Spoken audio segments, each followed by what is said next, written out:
Sabe aquela grande ideia de negócio? Será que ela está mirando um alvo do tamanho de um oceano ou de uma poça d'água?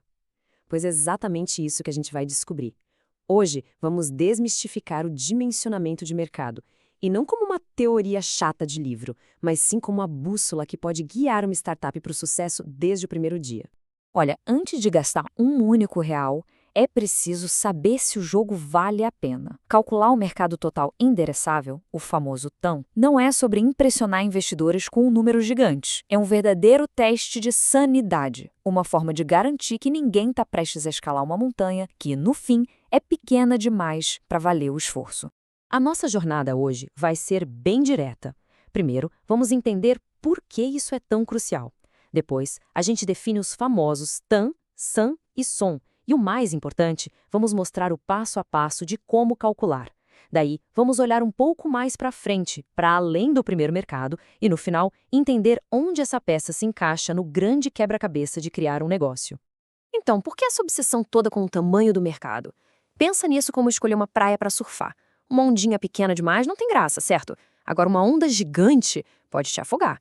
O objetivo é achar a onda perfeita, grande o suficiente para gerar crescimento, mas específica o bastante para a gente conseguir dominar. E essa citação aqui do Bill Howlett resume perfeitamente a mentalidade. O cálculo do TAM não é para fazer um slide bonito para apresentação, é para quem está empreendendo, é para o time. É aquele número que a gente olha e acredita, sabe? Um número que dá confiança de que o caminho escolhido é sólido. Certo, vamos então definir a primeira e maior peça do nosso quebra-cabeça. O que exatamente é o mercado total endereçável, ou TAM? Bom, formalmente, o TAM é a receita máxima que daria para gerar em um mercado específico. Imagina que ele é o tamanho total do bolo. É o universo inteiro. Mas vamos ser realistas. Uma startup não vai comer o bolo todo de uma vez. É por isso que a gente afunila para mais dois conceitos. O SAM, que seria a fatia do bolo que podemos servir, e o SOM, que é aquela primeira mordida que realisticamente dá para pegar logo de cara. Chega de teoria, né? Vamos para os números. Como é que a gente transforma essa ideia de mercado num valor concreto, em reais? O processo é mais simples do que parece. Basicamente, se resume a transformar pessoas em receita, indo de uma visão bem ampla para uma meta bem realista. A fórmula para o TAM é até que bem simples, como dá para ver aí. A gente conta os clientes e multiplica pela receita que cada um pode gerar. Pronto, esse é o nosso universo. Para encontrar o SAM, a gente aplica uns filtros, tipo quais desses clientes estão na nossa área ou usam os canais que a gente vai ter. E para o SOM, que é a meta real, a gente leva em conta a concorrência e nossa capacidade de execução no primeiro ano. O grande desafio mesmo é encontrar números precisos para cada etapa desse funil. E para fazer isso, existem basicamente duas filosofias.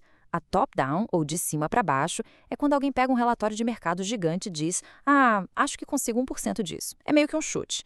Já a bottom-up, de baixo para cima, é a abordagem do detetive. Ela começa na rua, com pesquisa de verdade, contando clientes potenciais um a um. E é por isso que ela é a preferida. É baseada em evidências, não em esperança.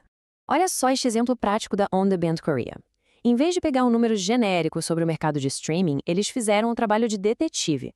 Começaram com 2,5 milhões de coreanos nos Estados Unidos, que era o universo deles, daí foram filtrando idade, interesse em dramas, insatisfação com serviços piratas e chegaram a um número super focado e defensável de 400 mil usuários-alvo. Isso é bottom-up em ação, real, específico e totalmente crível. E qual seria o número mágico, então? Para o primeiro mercado, o ideal é um TAM entre 20 e 100 milhões de dólares anuais. É aquele ponto ideal que a gente falou. Se for abaixo de 5 milhões, já soa um alarme. Talvez o esforço seja grande demais para um retorno tão pequeno. Ok, depois de conquistar o primeiro mercado, o tal do mercado de entrada, o que vem a seguir? A jornada não termina aí, claro. É preciso ter uma visão de crescimento a longo prazo. E essa analogia do boliche é simplesmente brilhante para explicar isso. O mercado de entrada é o pino da frente, o foco total tem que ser em derrubar esse pino. O sucesso aqui cria o embalo e a credibilidade para, em seguida, derrubar os outros pinos, que são os mercados vizinhos ou novas oportunidades de venda para os mesmos clientes. E como se planeja esse futuro? O exercício é rápido. Listar uns 5 a 6 mercados seguintes. É pensar, depois de dominar o pino 1, qual é o pino 2 e o 3? Não precisa ser uma tese de doutorado, não. O objetivo é só esboçar um mapa que mostre um caminho para um negócio de grande escala, aquele que enche os olhos dos investidores com potencial bilionário. Para fechar, vamos colocar o cálculo do TAM no contexto maior da jornada, que é construir uma nova empresa. Este tabuleiro mostra bem que o dimensionamento do mercado é um passo super importante e inicial, mas é só uma peça de um quebra-cabeça muito maior. O sucesso vem de um processo disciplinado, metódico, onde cada passo se baseia no anterior. O TAM é fundamental, claro, mas não é a única coisa que importa. E assim, a gente volta à pergunta essencial, aquela que toda pessoa que empreende deve se fazer. O mercado inicial é grande o suficiente para começar, mas ao mesmo tempo pequeno o suficiente para realmente vencer? Encontrar esse equilíbrio não é só matemática, é a arte da estratégia. É o que separa as ideias que ficam no papel daquelas que mudam o mundo.